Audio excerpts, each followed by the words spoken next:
Africa, Venezuela, Spain. They're all in Ghana, coming to witness this historic moment. And we will be there tomorrow, certainly. We'll be in Winneba tomorrow. So let's all meet there and let's all ensure that we receive this beautiful baby called Socialist Movement of Ghana. Having said that, let me quickly take you through the topics that we've tabled for our conversation this morning, and then I'll introduce my panelists for our conversation. South Africa sends 1,500 troops to Mozambique to fight jihadists. This is captured by the Ghanaian Times newspaper. 1 million jobs coming, no new taxes, Ken Ofurata. That's captured by the Daily Guide newspaper. Ofurata blames COVID-19 for rise in debt. So we will try and marry these two topics together. Teacher lament over 6% pay rise. That's on the front page of the Inside newspaper. Tax revenue nosedives as JRA witnesses 212 million shortfall in first half of 2021. This has been captured by the Informer newspaper. Now, let me introduce my panelists. Honorable Ibi Hussein is here seated. Good morning to you, sir. Hey, good morning, Kwame. All correct, sir? Yes, sir. How is our constituency? By the grace of Allah. I said our, so it doesn't belong to you alone. Yes. It's for me, you, Sabo. Yes. Yes, and all who aspire to be part of the Burkina people. Absolutely, absolutely. But we are doing well, right? Inshallah, by the grace of Allah Almighty. Okay, no trouble. We are trying. No trouble. It shall be well. No military brutality, nothing. In these days of excruciating hardship, how can you say no trouble? No trouble. So trouble in their pockets, but in health they are okay. We are now have a disease called pocketitis. That's part of the grammar we have evolved. All right. So the disease is now called pocketitis and hungrylitis. Exactly. Sabo. Yes, Kwame. Bonjour. Bonjour. Ça va? Bien, merci. Et vous? The friend ends there. Good morning. I love your outfit, by the way. My other brother has rescued me. From the sinking boat of French confusion. Well, that was the family. We're doing very well. Alhamdulillah. But what about you? How's the family? Oh, by the grace of Allah Almighty. They're all doing well. Inshallah. Inshallah. Especially with the good news that came from Parliament yesterday. In fact, it actually lighted the whole house. Hey! So many good news came from Parliament. I want to know which specific one are you referring to? Half of the MPP members were asleep.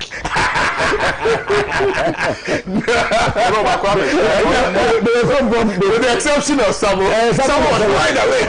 Because he knew they were goodies. It is the first time in the fourth Republican district that we've had a mid-year budget review that the minister has not asked for additional fund. Yes. Especially in the midst of COVID-19. And taxes were also not increased. Hey, and 1 million jobs will be created. Exactly. I'm ready. I'm ready. I don't want to ban myself before the real dance. Well, I mean, like they say, in the middle of a storm, you can be for a door. So in the middle of crisis, non-payment of taxes is actually very, very laudable, right? Exactly. Yes. Exactly. Abishak, always in his red beret. How are you, sir? By the grace of Allah, we are fine. Fantastic, fantastic. And how's the family? Everybody is fine. Charlie, I didn't know you had a 9-year-old baby. Wow. But you think I will do it? Look at his face. Even the beard said he doesn't have some. It looks like a baby. Full-grown man. How do? It looks like a baby. Baby face. You are using it to defend. To deceive the small girls. Really? Anyway, good morning to you, gentlemen. Thank you. And a special good morning to all those who are watching us from wherever it is that you're watching us. Good morning to you. Thank you very kindly for choosing Pan African Television. It's always an exciting moment to spend with you each morning here on Pan African Television. Now, let's zoom straight into action. South Africa sends 1,500 troops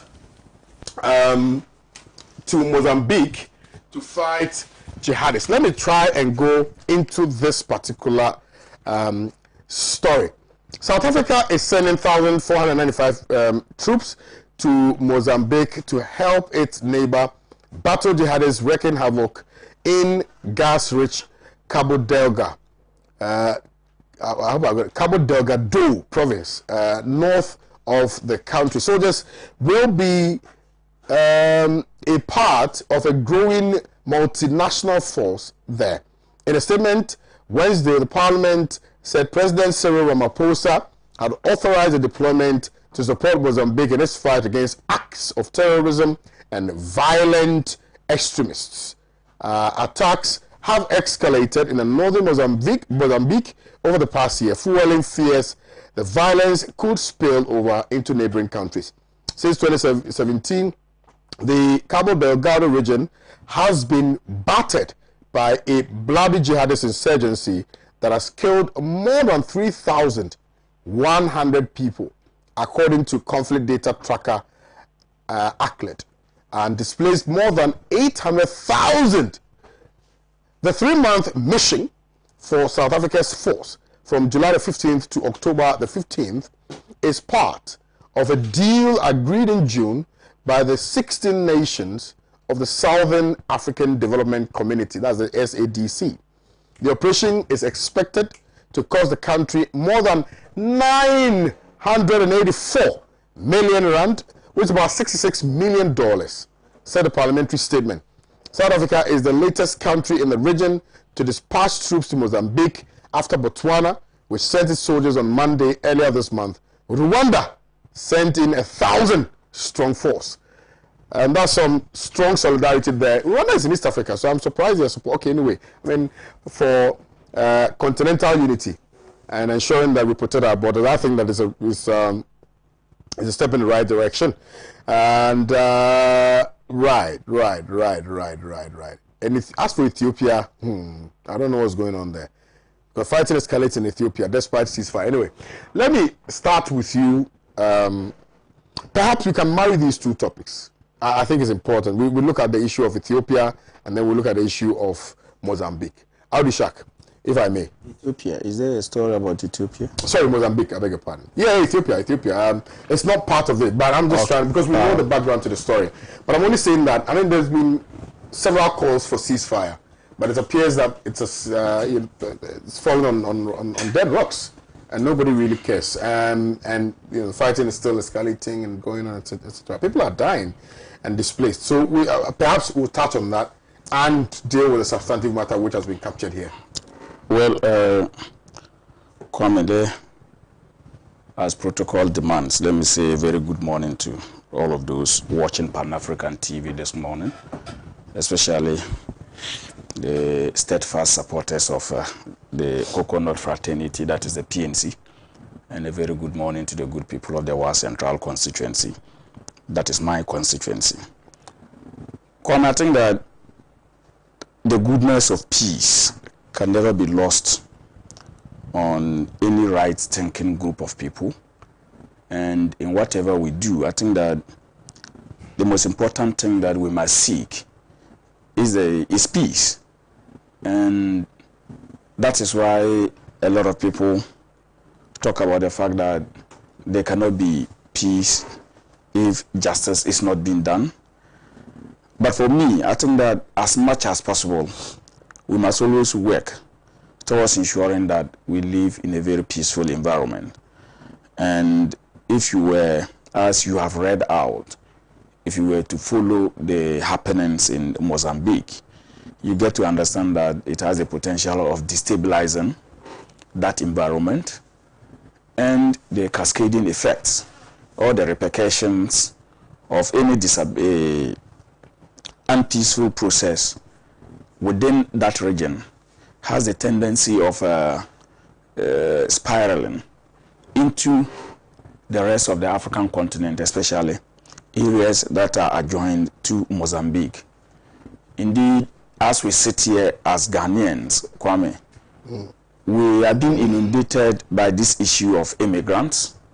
You look all across Accra today, and you see all kinds of people, nationals from other countries, who have found a certain solace in Ghana at a time that we, the citizens ourselves, are grappling with the basic necessities that we think that should have been provided us. All of these people have come in, and they, in one way or the other, they are aggravating the situation that we find ourselves in.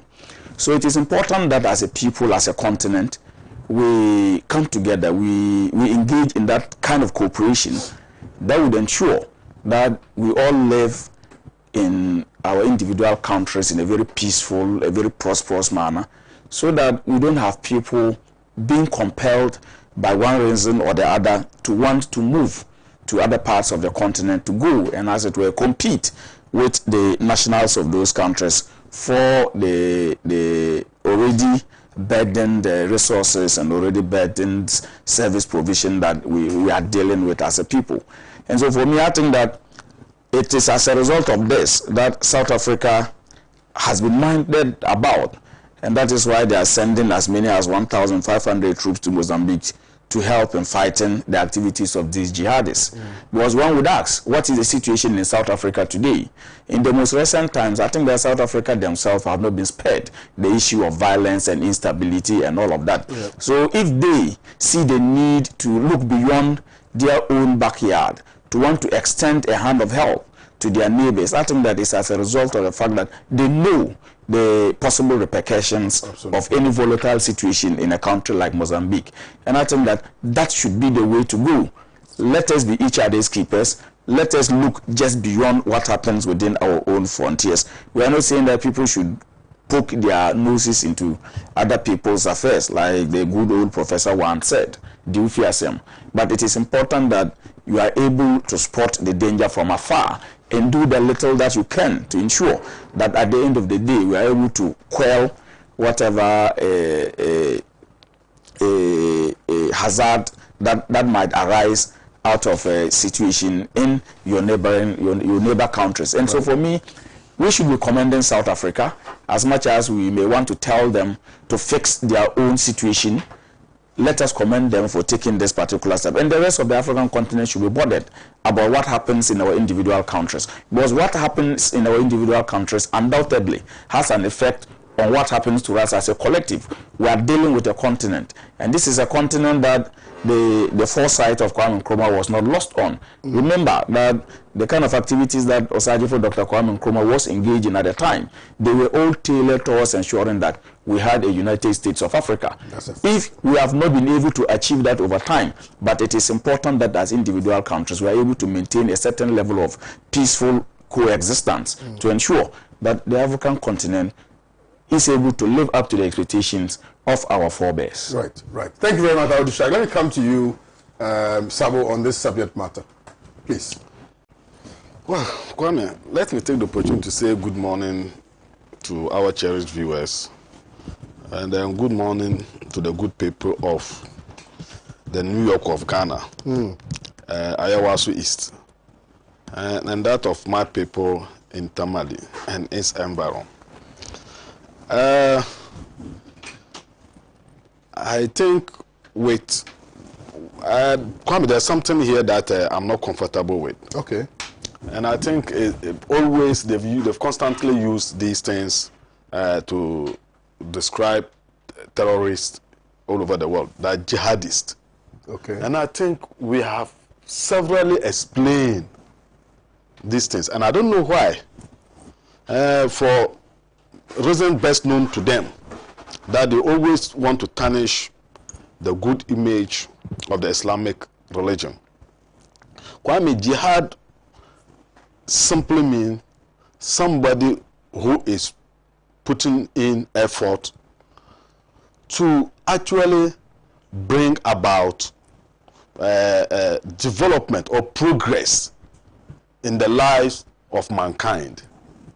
Anybody who sacrifices himself, his wealth, or whatever to be able to alleviate some kind of hardship or suffering from another human being is a jihadist.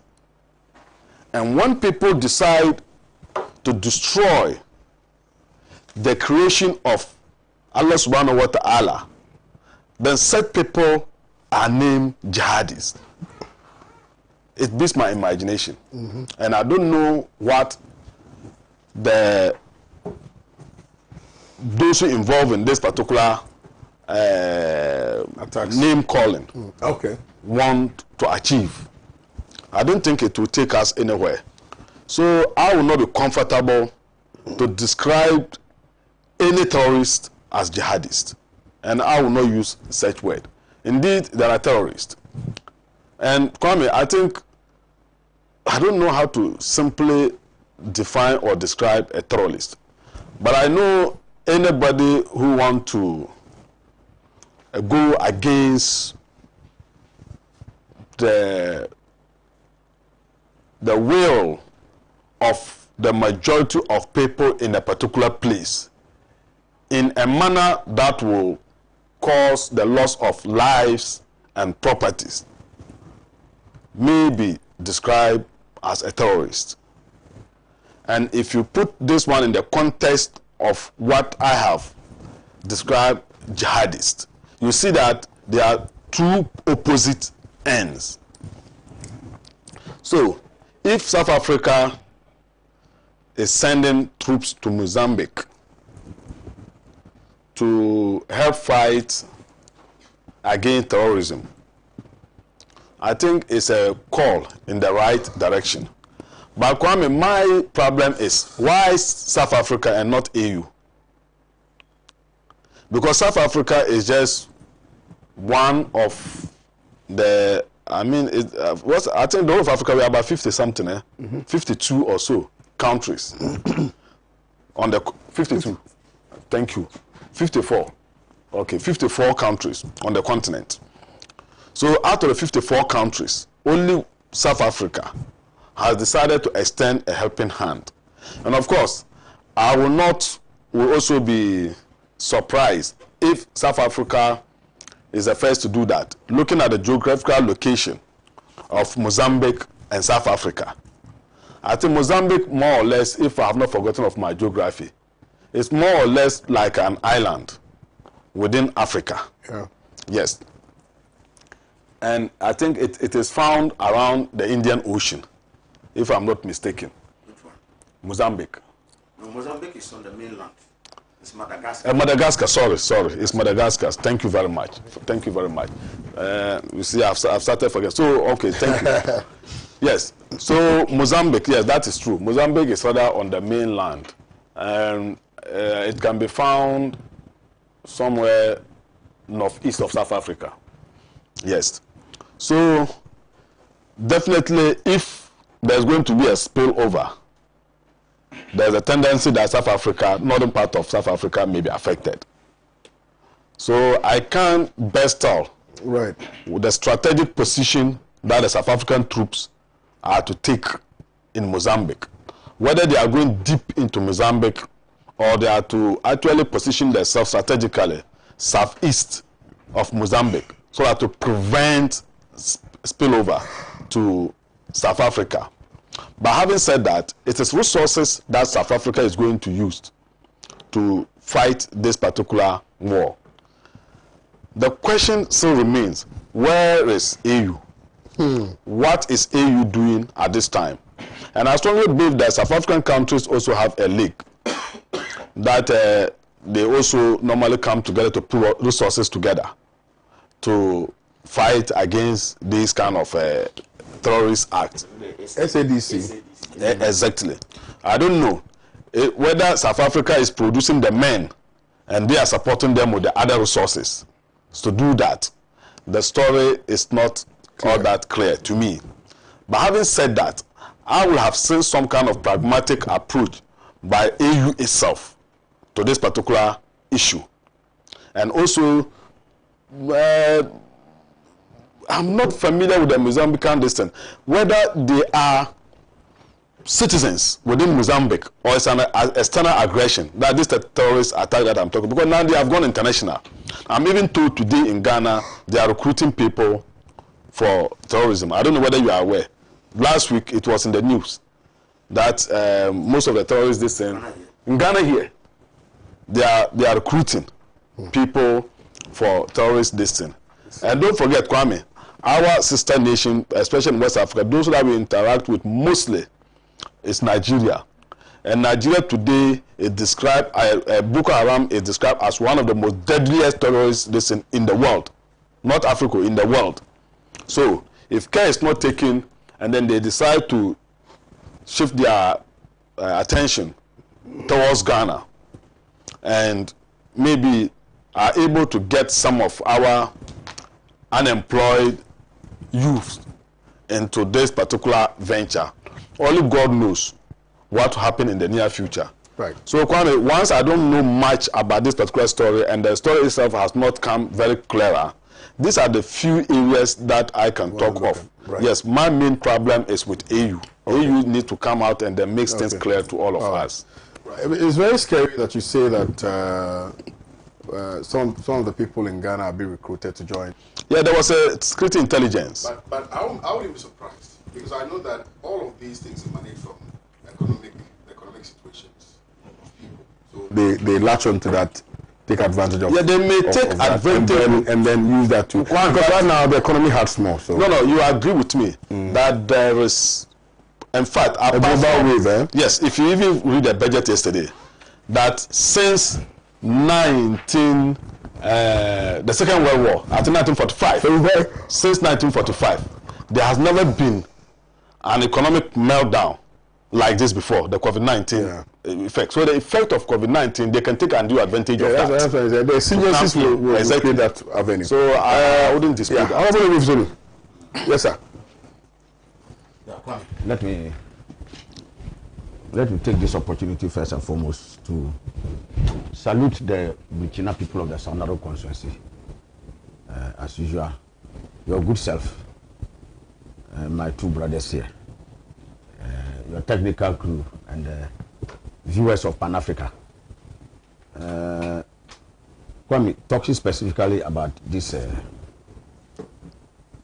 matter, I see it as a very simple issue. You see, Kwame, if you are unable to carry twigs, you don't have locks. Before I come to the internationalist angle that's been given, I want to associate myself with Sabo's outburst about the jihad. Eh? The jihad issue. You see, especially in the West, there are people who are in a hurry sometimes to tarnish the image and reputation of Islam. And so they are in a hurry to ascribe titles. Because if you see Islamic fundamentalists, Islamic jihadists, have you ever heard Christian fundamentalists? Look at what happened in Northern Ireland. Bombs were planted to kill people. Christians were fighting, Catholics were fighting Protestants. True. For decades. Did you ever hear them tag any of them as Christian fundamentalists? Now you hear Islamic fundamentalists, Muslim fundamentalists, you know, in a hurry to the see, and this tagging, you know, sometimes it has a boomerang effect. When you do that and you have people who are committed to that religion, they think that it's a religious duty to do what you are saying. So it's wrong. Just like in any religion, you have extremists. You have extremists in Islam, you have extremists in Christianity, you have extremists in Hinduism. All that is, you can get extremists. But they are not a true representative of that religion. True. So you don't proceed to use that religion to stigmatize adherents of that religion by giving negative anecdotes. It's not proper. So this thing about Islamic fundamentalists and others, I think that they should look at it. Yeah. A jihadist. Yeah. Kwame, the definition of jihad in Islam is to do any positive good.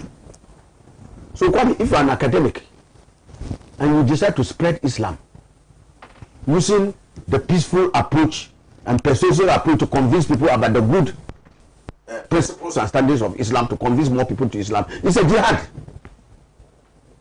Any Islamic scholar will bear me out that jihad is doing good and projecting the image of Islam. That is jihad. So the misconception and misnomer of jihad being some declaration of war to behead people. is completely false. And anybody who has the slightest idea of understanding of Islam will tell you that jihad is good work. Jihad is to do good. And so in any field of human endeavor that you are doing good, that is a jihad in Islam.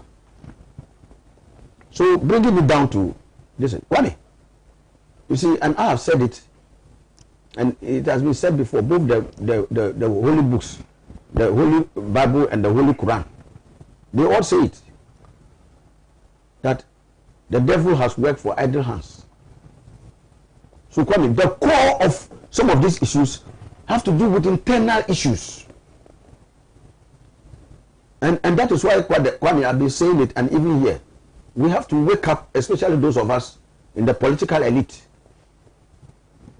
who have the benefit of being given the privilege to lead our people. And we are now, people think that it is a right and they can do as they please. Kwame, if more of our youth are allowed to idle, there are no jobs, the economic situation is getting worse and worse by the day. Kwame, we are sitting on a time bomb. I have heard that the so-called Al-Qaeda threat coming from the Sahara is getting closer. It's Burkina Faso. I'm sure you can see what is happening in Burkina Faso and Mali, and it's creeping towards Ghana. And so we need to wake up seriously and handle matters, especially of our youth, because the youth constitute the most veritable raw material for those who are recruiting people for this so-called terrorist activities that they undertake. And so a lot of it is inherent. Kwame, a lot of it of what is happening in Mozambique is a result of some of those issues that I've talked about, harnessing of youth, managing of poverty, the difference between the widening gap between the political elite and the grassroots. All those things are critical matters that politicians need to look at. So rather than blame some external threat, you know, because some people thought it, the whole thing about this began with Osama bin Laden. It began and ended with Osama bin Laden. Osama bin Laden that was killed years ago. Come here, lie. Is the situation not getting worse? Extremely worse. Yes, so it means there are bigger factors than even the bin Laden people talk about. More and more. And a lot of them, like I said, are internally generated. So if we don't deal with these internal issues of ensuring that our economies are put right, that we manage our economies better, we stop the reckless dissipation of resources. We put the youth at the center of our national development effort. The future of the youth, generations that are yet coming, that we have a responsibility today not to build all the resources and leave the generations next with nothing, with only debt, new debt. Kwame, that is the issue for which we should be analyzing some of these things, rather than just seeing an external threat. The external threat can only feed on an internal weakness that exists and is ready to be used. If internally there's cohesion and everybody is along with the system and there are no difference who are dissatisfied with the system, when they come, they will not find willing allies to work with. So, yes, sending of troops to Kwame give you momentary relief. That is if at all. Because there have been situations where we have really sent forces and the situation has gone worse. Look at Somalia. African Union troops have been there for all, God knows how many years. Look at the situation in Somalia. Is it better? So the answer, Kwame, I have always said it. The answer, the panacea for hunger is not to corrupt disease in your stomach. It's to look for food to eat. And that food to eat is for us to do what is right and proper in our individual countries. To carry our people, especially the preponderance of our youth, along with us. If we fail to do that, it will not work. And South Africa's participation, I know that there's SADC, South African Development Community, they are there. And I believe that one of the elementary benefits of integration, sub-regional integration, is to get sub-regional groupings to take charge of security and other economic, social matters within their jurisdiction. So I even before Sabo rightly blames African Union, the first thing would have been the Southern African Development Community, SADC, which is the regional subgrouping which Mozambique belongs. Mozambique, Angola, South Africa, Swaziland. Swaziland is now called Eswatini. Zambia, Angola. Those are together with South Africa. They constitute part of the SADC. And I think that they should have played that role, if any, in ensuring that the peace and stability order of that area is kept. Right. I would come back always to say that the bottom line is, Kwame, don't let your own dirty linen be washed because there's opportunity for it to be washed. Do the right and proper thing in your own countries to help galvanize your people, to get especially our youth to work, so that no person can come and use economic marginalization to mobilize them to become a danger to their own nations. Right. Thank you very much. Honorable Ibu Hussein, very, very, very thought-provoking submission there. Thank you very kindly. Now, you have raised some very important issues which I believe finds expression in our conversation. I'll still stay with you in our conversation in the country. And yesterday on the floor of Parliament, it appears that Honorable Kenneth Orata is seeking to address the economic marginalization which you have spoken about, because the underlying challenges confronting the Ghanaian youth has got to do with employment.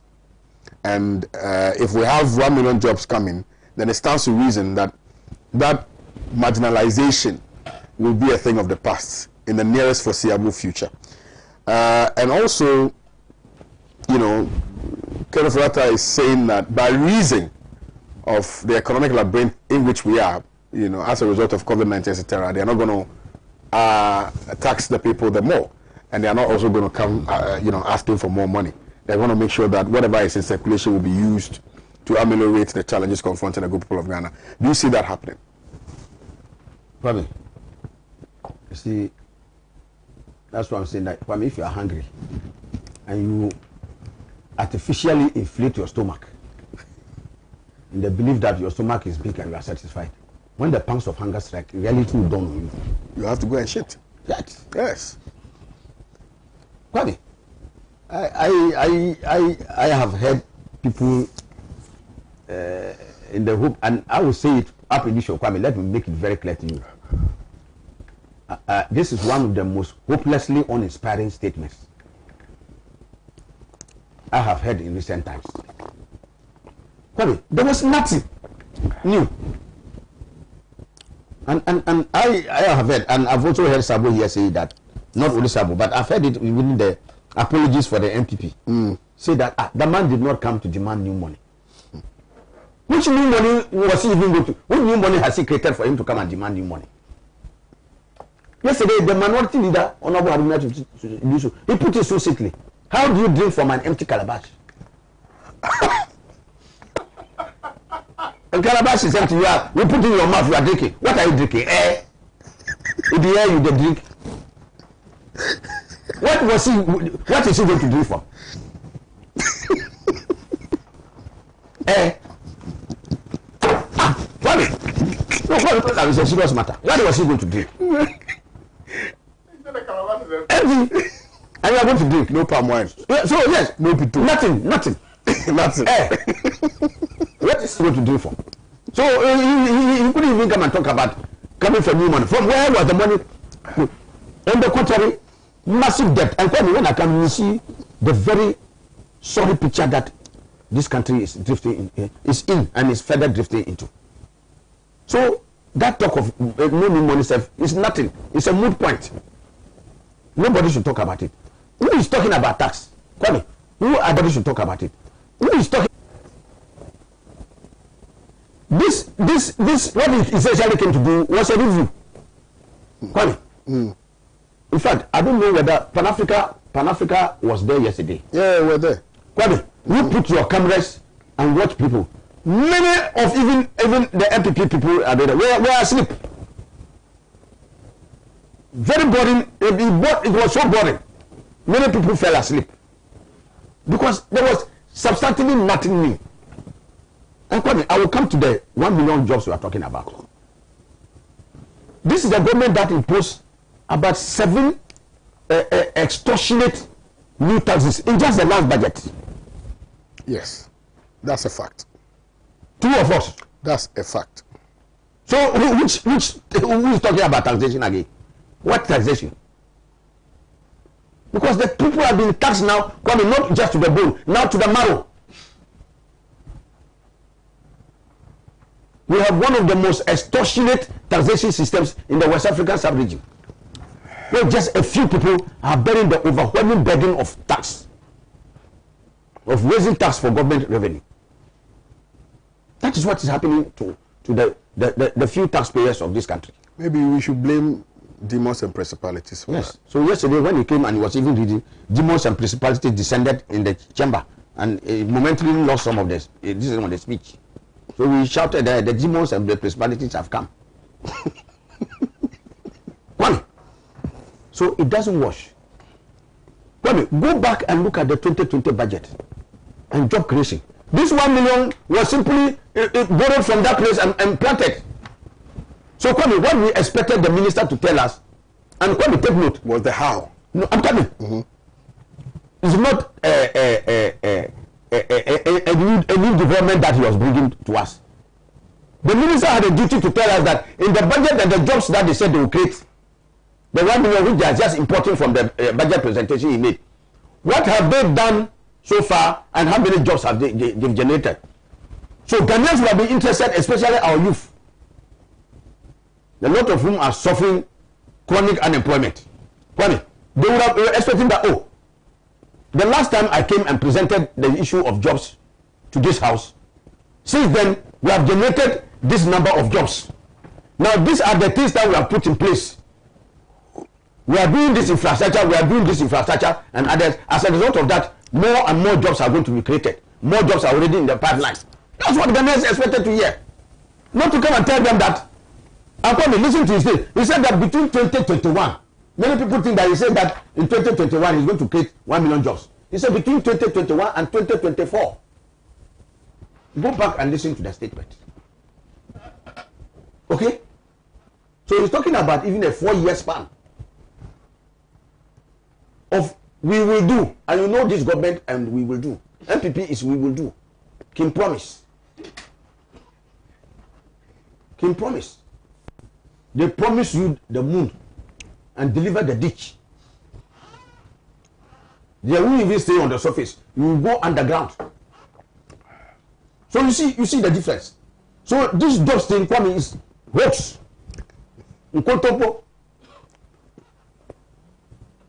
Apart from the fact that, like I said, it's nothing new. Kwame, when you do a budget, people fundamentally expect certain clear things to be said and done. First and foremost, it's a revenue expenditure. Yes. Alright? How much you're going to generate and how much you intend to spend. People expected the finance minister to tell us in clear language the performance of his government in respect of revenue generation expenditure. All of them are off target, over the bar. It's not a revenue gap, it's a revenue gulf. And I've seen some stories about even GRA and all those people struggling. They are putting extraordinary pressure on revenue generating diseases that the targets have been all missed. Yeah, but if you're talking about the expenditure, which culminates into debt, for instance, the finance minister is saying it is as a result of COVID-19. So there's a justification for that. I'm sure you don't be in a hurry to touch your head. Sometimes you want to know whether it's the Yes, is what you want. Even before the NDC, we did a press conference, and Pan Africa, you came. Yes. I think you should play back for Ghanaians because that was rich content analysis.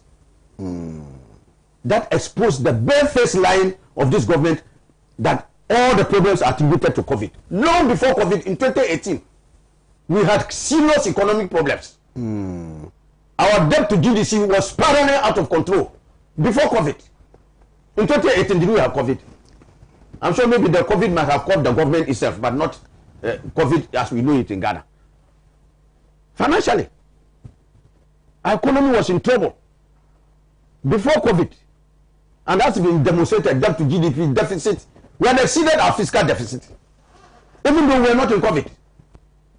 That was when they were trying to hide the figures from the Ghanaian people. But when the IMF was exposed, they got different figures. I remember. Exactly. I remember very clear. So this long before COVID, this was before COVID. So they should stop blaming us, blaming the problems on COVID. Well, I mean, when you should do your conjugal duties in the night because of your own failures, you'll be blaming errant mosquitoes. So the mosquitoes in the room are making too much noise. That's why you can't perform. What kind of man is that? So Kwame, this is what they agree. They can't perform. They are looking for COVID to blame. Long before COVID, we had this problem. But I'm saying that we have serious revenue gap. Kwame, we are projected in the 2021 budget to generate 129 billion as revenue. Okay? 67 of which we said we will be able to generate. A total revenue. Right. 67 we say and then Kwame, another 62 billion borrowing.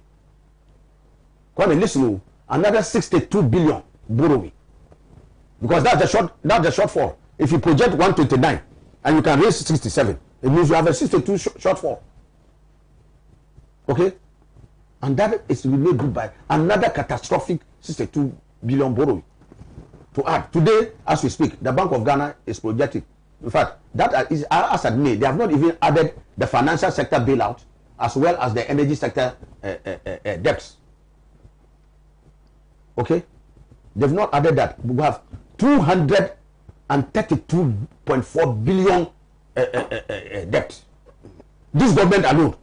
Kwame, when President John Dramani Mahama was leaving office on 7th January 2017, the total indebtedness on the nation at that time was 120 billion. Kwame, so today, if you have 232.4 billion, how much have we added? That is a whooping 232. Take 120 for it. That was not John Mahama's debt. That was the total. From independence. Yes. From independence to President Mahama. Mahama was about 90 something. Yes. And take note that 94 billion. And take note that even under President Kufuor, when we went for HIPIC, they had to wipe off exactly and take some and all those things were added up to President Mahama's exit. 120 billion. This government alone comes in 4 years. They have catapulted the debt to 232.4 billion. And this is as at May this year. These are even official Bank of Ghana figures. There are some debts these people are very good at hiding. And I believe they are even hidden, so the true figure is higher than what we are all made to believe. Okay? So Kwame, you have this serious revenue gap. You have this expenditure gap. Kwame, as we speak, statutory funds are in arrears from the very beginning of this year. From January to now, as we speak, they haven't paid the District Assembly Common Fund one. Oh, how? I'm telling you, statutory funds are in arrears. They have not paid. You go to the assemblies. I'm sure Sabu knows that. He's aspiring to be a DC. He will go and his first. Well, he's actually. I pray that he gets it. He has gone there, and his first this thing that he'll be greeted by a colony of debtors. His debtors will be waiting at the door to welcome him to office. They have not paid, Kwame. These are statutory funds. The monies have been raised, they have been deducted, but they have used part of it to go and pay debt. Which debt? Of what are the debt they have got to Kwame and Dr. Bamia? The debt they have sunk this country into. But the reckless, as a result of their reckless. But no, I will not being patriotic. I will not being unfair to them, because in the midst of all of these things, they are saying that we are still going to create 1 million jobs. Kwame, yes, it's not the saying. I said the sweetness of the pudding is not the aroma it emits. It's in the eating. When we read the budget, I said go back and look at the budget. They talk about the same jobs. So what you should be telling us is not we will create, and that is the thing about the NPP. Ghanaians have given you the mandate. They are not expecting you to come and make promises. They are expecting you to deliver. Yeah. So tell them that we have generated this number of jobs. We have put these jobs in place. The debt portfolio now is 332, not 232 as you are saying. It's 300. It says 232 was added by the government. No, he total was. I think I made a mistake. So it's 332. Yeah, not fantastic. 232. Yes. 332. They have added over 200. There's another 0.4. Yes, 0.4. Sorry, they have added 210 billion. Yes. So if you add it to the previous 120, yes, then you get the 332. So it's 212 billion that they've added. So it's 332. Yes. Thank you very much for the correction. So Kwame, that is how you have. When you are doing a budget, Kwame, people expect to see that the cost of living. They are concerned about the cost of living. Okay? Because today, Kwame, the cost of living has imposed excruciating hardships on Ghanaians. It's so high today that many Ghanaians are totally on the brink of bankruptcy. Poverty levels are escalating everywhere. And Kwame, what are the things that go into it? Fuel prices. Kwame, fuel prices has gone up under this government 30 times. Kwame, 30. 30 times under Nana Akufo-Addo's government. Fuel price increases alone. And you know the effect of fuel price increases on the general economic trends in the country. And they continue to go up. Kwame, we are talking about transport fares. Holding, not just even commuters moving from Achimota to Circle or Achimota to Kimbu or whatever, moving from one part of the country to the other. All of them have gone up. Everything in this country has gone up. Except leave that one for well, I leave for Sabo. You see, everything has gone up. And that has a serious bearing on the cost of living and the people. Kwame, look at food prices. Kwame, today, you know that the Koshoko that the KK caught 2 years ago and the Nana Akufo, today the Koshoko has it worsened. Kwame, go and buy KK now and you see how the KK has shrunk in size. Because you know a bag of maize today. I was even quoting 350 and somebody told me that, then I don't know. It has gone beyond 400 Ghana cedis. Kwame, and I remember, Kwame, because I'm a farmer, I farm. No, as for this, I mean, you know, because we eat KK a lot. Yes. So as for the KK, we can't be lying about yes. KK. We do the KK. Kwame, I farm, so I know. During President Mama's time, I remember in 2016, I had maize, plenty. Kwame, to sell it. It was selling for 70 Ghana cedis. 70. If you knew, you'd have hoarded them. Kwame, in Islam prohibits hoarding. In Islam, if you hoard and impose hardship on people, the Almighty Allah will ask you questions. That you deliberately impose hardships on your people. I'm sure Sabo knows that as a Muslim. So it's not at all. Anybody who is minded by Islam should run away from hoarding. It's not. Then Baumia has a lot of answers. Yes, and profiteering. So yes. Don't open a dead man's eye. He's intimidating me. No, Kwame. He wants to beat me like justice. I'm asking him that you should not. There are some things you don't dare people. When you open a dead man's eye, you see calamity. So Kwame, you see it. And Kwame, comes to the almighty terrible borrowing we are going through. I just tell you the fact that they intend to make up with a shortfall of about 62 billion through borrowing. Kwame, already look at where we are. 332 billion. 0.4 billion. The 0.4 is necessary. 0.4. Hey, Kwame, 0.4 billion. Yeah. 0.4 billion is 400 million. Yeah. Can you imagine what 400 million Ghana cedis can do? 400 million Ghana cedis. Oh, Kwame, if you convert it to the other old currency, that's 40 trillion. You know what that means? That's a lot of money. So our current debt, I'm sure if you want to even pronounce it in the previous session, your jaw will break. It can complete the road. It can complete the Eastern Corridor Road. The 400 billion now we're talking about. It's big money. The Jessica Hohoi, all those ones. the South Even roads in my Sanaro constituency. Yeah. The Minister for Roads is looking for money. The Finance Minister will tell him that there is no money. Even though you line up a number of roads and declare the year of roads, the year of roads will be sabotaged by his own government because you will not get the money to operate it. So, Kwame, that is exactly the problem we are talking about. Kwame, if you are talking about job creation, you are talking about the ability of the economy to expand and grow. Kwame, I dare say it here. Kwame, Ghana experienced one of the weakest, in fact, we experienced the weakest growth in the history of our country. Zero. Kwame, listen to my figure, 0.4%. Last year, zero. Zilch. 0.4%. How do you say it in your language? Zero. Really? That's what I was looking for. Really. Tafirli. Really. She. Tafirli. Tafir. Really. Really. She. Yes. In cheese, she. Capre. Yes. Wow. Fio noko. 0.4%.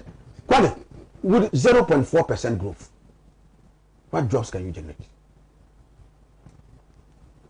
And even by their own forecast, their most optimistic forecast when it came yesterday was to say, well, they will grow 3.4%. He had even estimated the other time they will grow 1.something%, and they ended up growing 0.4%. So that is even their most optimistic. Kwame, if the economy does not grow significantly, you can't create jobs. So when it comes parading those jobs to hoodwink Ghanaians, you just ask him, like Dr. Bawumia has been giving a taste of his own medicine, that if you lie about the economy, your ability to create jobs will expose you. Your growth rate will expose you. Your exchange rate will expose you. Kwame. So that weak growth, and can you imagine? And once again, they will attribute it to COVID. Kwame, Burkina Faso, Cote d'Ivoire, Togo, who are just our neighbors, allied. That place, COVID no day there. They did there plenty. Are they immune from COVID? No. But their growth rates are better than our what we are doing. Why? They are doing better economic in terms of growth than us. So they have a greater capacity to even create jobs than us. Kwame, I was shocked when I heard the finance minister say that we are at a stable city. The city has stayed where it is. It hasn't moved. Kwame, go to the Forest Bureau today that you are traveling. I think the law is about 6 years now. Yes, you are traveling to the US. You want to buy dollars. And see whether can afford that as 5 cedis, point something to a dollar. We'll give you that dollar. You are buying the 6 cedis and Kwame. Some Forest Bureaus are even taking 6.1, 6.2. Okay? And you call that stability. In a situation where the exchange rate, the CD is depreciating and still falling faster against the major currency, instability. You see what these people think of us? They think we have sand in our heads. And they can throw anything at us and believe that we will swallow it hook, line, and sinker. Otherwise, we will not be telling us this cock and bull story. Kwame, look at the fiscal deficit. It's widening. You know, they tried to hide it at 9.something%. And it went to and it's about 16%. But that's the confusion here, because I do recall very clearly that the finance minister, when he was before the Public Government Committee, made an indication that NBC was fiscally indisciplined. And they were going to ensure that they were going to be fiscally disciplined in order that we could address the deficit. But do you remember that? Do you remember that? We even passed a Fiscal Responsibility Act. Yeah, I remember, because that enjoins the government not to spend more than beyond a certain 5%. 5%, yes. I remember. Not more than 5%. But if you are saying that it's in deficit, then it means that we are overspending. Kwame, I'm saying that in relation to what you generate. Yeah. No, but of course. I mean, but we are even. That is what it is. Yeah, but our revenue generation is nothing to write home about. Yes, and so that is why you have this huge debt overhang. Kwame, today, after servicing your debt, you have virtually very little or nothing left. That's why I'm telling you that the statutory funds, for instance, are in arrears. Kwame, the district assembly, if you go to the assemblies, they have just folded their hands and they are sitting down. There's no work. You mean Sabo's office? You let him get there. Okay. Oh, he's almost there. He's there. He's there. You come there, sir. If he's going to give you water to drink, you say, "Charlie, budget constraint. There's nothing." You visit him, he can't give you water to drink. Now carry my own water. So when I'm going, carry your bottle. I bring my own water. And go along. We won't get anything. Because I'm telling you, I'm just telling you that they have not been able to pay statutory funds. Benge. Jenjeli, the government man will say Jenjeli. We go back. Benge. Nakakulo. I'm telling you, it hasn't happened. So come this is the picture of the economy of Ghana. Honorable, let me and you have a finance minister come before us. Honorable, let me leave you here. I'll come back to you again. I'm not telling Ghanaians. I'll come back to you again. True picture of let me respectfully just plead with my producers and my technical guys. I just end that know that the IMF has done a debt sustainability analysis. We fail total, and that if we are not careful, we are just getting to the threshold of another HIPIC. Yeah, that one. They are bringing us to the doorsteps of another HIPIC. I've read it. And is it not this government which enunciated Ghana beyond it? Yes. And this is the most dependent government in the history of our country. They are so dependent on aid. Honorable, I'll come to you again. Today, I'll come to you again. Go to the finance ministry. Yeah. When you finish, you go to the finance and tell the can afford that you have some money to borrow. He will stop all his meetings and come and listen to you. Let me. As for me, they don't even want to see my face, because even the education minister. Yamutu. Anyway, let me all the programs. Yamutu. One district, one family, one village, one dam. One constituency. Yeah. I'll come back to you, but let me continue making your notes. I'll come to you because I want you to end with, after the submissions of both Honorable and then my brother Awudu Shak. Oh no! It's why there's no malice. There's no malice at all. Yeah, because there are still other issues that we're going to be dealing with. So today I want to plead with my producers and my technical guys for an extended, time. I'm just going to have. Are we going to deal with this tax? Yeah. So that's why I'm requesting for them to grant me latitude, so I'll be able to. I have something important to say. Yeah. So after this, we'll no. But you see, these are very important topics, and I think that we don't have to gloss over any of them. We need to. For example, the teachers lamenting about 6% pay rise. It's a very crucial issue, so that we have to do. So please, today I beg you, if Madam Mama Pratt asks my boss, she's my boss in the office. Domestic boss or office boss? Domestic dictator, office boss. She's my domestic dictator and my office boss. So when she asks, yes, plead with her that listen, I need to extend the time so we can have a full conversation.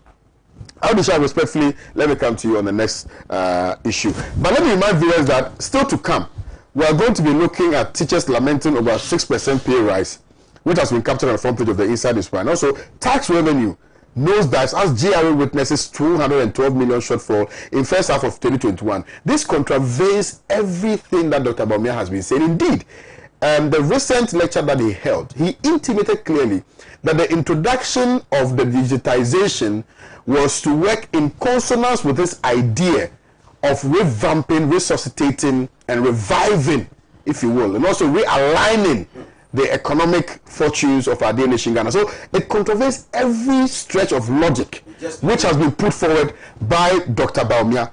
If that's anything to go back. So let me just come to Awudu, because the tax issue really is one that I want us to deal with, and also the teachers, because teachers are at the heart of everything. Awudu, respectfully, 1 million jobs coming, no new taxes, and then blaming the economy on COVID-19, the rise in debt on COVID-19. Respectfully, let's hear your submission. KOD, I think that as a young person and as an activist for that matter, I think that I am hugely concerned about issues of joblessness. And we all know that this is a government that is about 5 years old, 5 years plus some months. Maybe that is working. And this is a government which in opposition had a very elaborate plan as far as job creation in this country was concerned. And they sold out this elaborate plan laced with a little bit of political propaganda, to the extent that a lot of the young people in Ghana bought into that particular plan. and undoubtedly gave Nana Akufo-Addo and the NPP that overwhelming victory in the 2016 elections. There was so much expectation and there was so much hope in the government. And 5 years down the line, if this government still continues to tout a promise of, as it were, making available 1 million jobs, what we will ask them is, how many budget statements have the finance minister presented since Akufo-Addo became president? We had one in 2017, in 2018, in 2019, 2020, 2021. In all of these financial statements or budget statements, Kwame, one thing runs true: government's effort to make jobs available. And so yesterday, when I heard the finance minister mention categorically the fact that the government was still focused on ensuring that 1 million jobs were made available to the young people of this country, I just couldn't, as it were, hold myself from giggling, because after 5 years, the results should have started showing. This is a promise that you kept making in opposition. You have been in government for the last 5 years. Right. And then it still remains a promise. It must not remain a promise. And that is why Honorable ABA will tell you that the goodness of the poodle is not in the aroma, but it is in the eating. The promises, we have heard them times without number. What we want is for you to point to the fact that these are the jobs we made available, and the people are actually engaged, and people are getting a living out of those promises that we have made. For me, I think that this is nothing but just a promise, and I've not seen any concrete steps by the government to ensure that this promise is made a reality. Because after 5 years, like I keep repeating, we should have seen some kind of results. Because these sporadic kind of jobs that people are casual jobs that people are talking about, I'm sure that under every regime, these things come up. You understand? When we talk about sporadic casual jobs, the fact that people will be engaged by contractors who have projects and all of that. But we are talking about a regime that comes and they provide sustainable jobs, sustainable regular jobs that are worth it. You understand? Come as we sit now, when I was coming here, a friend of mine who is an NPP, he's a young person, and we have that relationship. He said, oh, you people, you should keep reminding Akufo-Addo that they should be paying NAPCO. You understand? This is a guy whose mother went through hell to put him through university. He completed university about 4 years ago. And the expectations of the mother and the family has not been met. But they were not putting him through school to come and be given a job of 700 Ghana cedis. And even that 700 Ghana cedis is not regular. It's always in arrears. You understand? Yeah. We are not saying that it's not something good. But the promises that we were made are far from the reality on the ground today. Because when those promises of making jobs available were being made, right, people were not talking about jobs like NAPCO. People were talking about expanding the economy to accommodate the teeming youth of this country. So what has happened? Of course, when people begin to blame COVID-19 for the woes of this particular economy, let us pardon them. But COVID came in March 2020.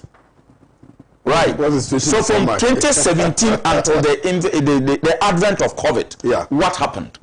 Let us look at that situation. You understand? Because from 2017 up to 2020, you had 4 years. Right. What happened within that space of time? What did you do special that we can now sit down, do the comparative analysis, and come to the conclusion that indeed, but for COVID, this was a trajectory on which we were moving? I have not seen that. And so for me, I think that the situation that we find ourselves in today cannot be any different from when some other people were in government. We all agree that the problem of this country is youth unemployment. And we blame everything on the inability of the national economy to accommodate the expectations of the teeming youth, especially those of them who are coming out of universities and they're expecting some formal job of a sort. And we are quick to remind them that not all of them should be interested in getting employed through the formal sector. We ask them to venture into entrepreneurship and all of that. What incentives are even available within that entrepreneurial space that can accommodate whoever decides on his or her own to want to go into that particular venture? I think that the system has not been supportive enough, and a number or a plethora of reasons could account for that. So, Kwame, for me, this is nothing but just a promise by the finance minister, a promise that was not just made in only the 2021 media budget review statement. This is a promise that runs through every budget statement that has been presented by Ken Oforeta on behalf of the President of the Republic. Right. And yesterday, he said that he has good news for the youth of this country. The President is promising them 1 million jobs. In any case, what is the timeline? If you say that 1 million jobs are coming, what is the timeline? And yesterday, like my brother even made reference to it. My brother, the Honorable Sabo, he said that this is the only time that a minister of finance went to Parliament and presented a budget in which he didn't ask for more money. Mm-hmm. But look, Honorable, if I'm wrong, you can correct me, Honorable ABA. I heard the finance minister talk about the fact that in order to accommodate or to cater for the critical health infrastructure, the annual budget funding amount, Parliament must consider raising the threshold. I heard that. That's invariably asking for money. You're asking for money. Yes. The ADFA, the finance minister requested that. Totally wrong. Totally. I said if I am wrong. You are taking the whole statement out of context. Oh. Well, did he say that or not say that? But no, that's why I said if I am wrong. But within the context of not asking for money, I think that there's every justification. He's on this panel. Yeah. He will have the opportunity to prove why it is wrong. Okay. But in my interpretation, I think that asking for the ABFA to be the threshold to be increased invariably means that you are asking for a certain money to be pumped through a certain avenue into your hands. That's asking for more money. That's asking for money invariably. And so for me, when people keep making this statement that the finance minister went to Parliament and didn't ask for more money, I don't want to agree with it. I just think that this economy under COVID has been mismanaged. I think that people saw an avenue through COVID to do all kinds of things. There was so much abuse of the system. And why is the government, if indeed it's for the activities of COVID that we have not been able to reach our potential in as far as managing the economy is concerned, why is the government running away from the constant calls for an audit of the accounts of the country as far as COVID expenditure is concerned? Would there have been any justification to ask for more money in view of the admission that as a result of COVID-19, our debts have risen? You see, would there have been any justification? It doesn't matter the level of impunity that the finance minister might have been engaged in for his tenure in office as a finance minister. I think that he is quite intelligent. And he knows that he cannot look the people of Ghana in the face and request for money under the circumstances. Yeah. Well, like Honorable ABA said. What circumstances? Because the circumstances, the prevailing circumstances does not necessarily speak to the posturing of government in respect of how they are done, because because we will come to the issues of tax. Yes, you see, one of the cardinal principles of any good tax is that of transparency. This government has not been transparent with the good people of Ghana as far as our tax revenue is concerned. I'll come there. So you would have no basis to come and ask for more money because you have mismanaged the taxes that you have collected as far as this issue of COVID being the reason is concerned. And so for me, that is the basis upon which Mr. Ken Oforeta found a clever avenue of wanting to take something but tell us that he's not asking for more money. I get the logic. Sabo, yes, you've listened to our two brothers. In fact, so please, let me grant you the latitude to also speak. Thank you very much. I have listened to them very carefully and attentively. And I have taken note of certain statements that they've made. Let me first of all just start with what he just concluded with the Minister of Finance asking for more money through the ADFA. He was not there yesterday asking for any money, but it was a suggestion that he was making to them, looking at the enormous nature of the expenditure in that sector, that going forward or in the future, there is a need for more money to be allocated to that sector. If you quite remember, when President Kufuor was just about leaving office, he asked for the extension of the presidency to 5 years. Yes. And indeed, you have realized that he was not actually intended to be the beneficiary of that 5 years. But in his wisdom, he has realized that the 4-year mandate is not enough. Exactly. And it is exactly in that context that the finance minister was asking for this. Not actually at that particular moment. That because you've chosen to respond to this particular issue. I was not actually going to. Yeah. But because you've spoken. Yeah. What was the purpose or the reasoning behind the request? That's what I'm saying. That is it. I just want to. I think that is what I just explained. That looking at the vastness and then the enormous nature of that particular sector with regards to financing, that the budgetary allocation to that particular sector is not the health sector that he was referring to. Yes, it's not enough for the challenges that are therein. So henceforth, going forward, whenever the state, being it NPP government or NDC government, there should be the need for more allocations to be made to this sector.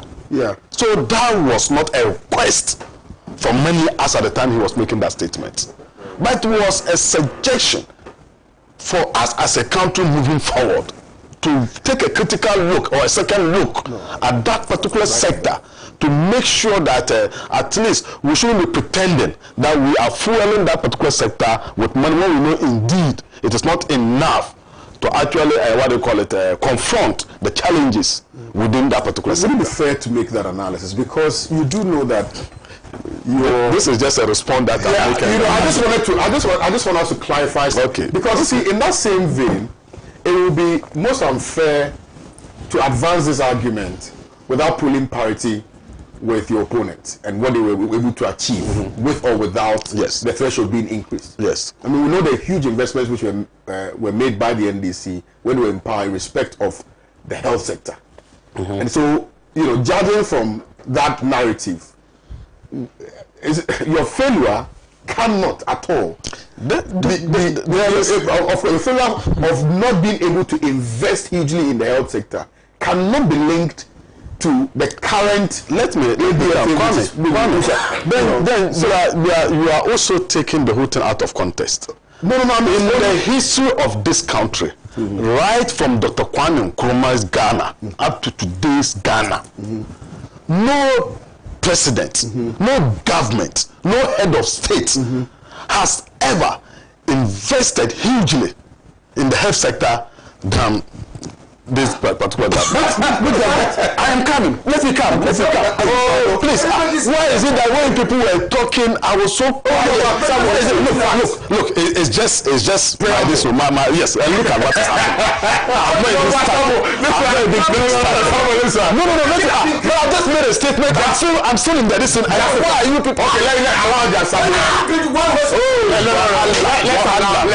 Let's allow Sabo. Justify when you build hospitals and people were dying on their way to the hospital. When they were someone will refer to the 200 ambulances. Yes, let me tell you. I am a strategic communicator, so don't try to truncate what I'm doing. I am not truncating. I'm only saying that you are going to definitely influence this.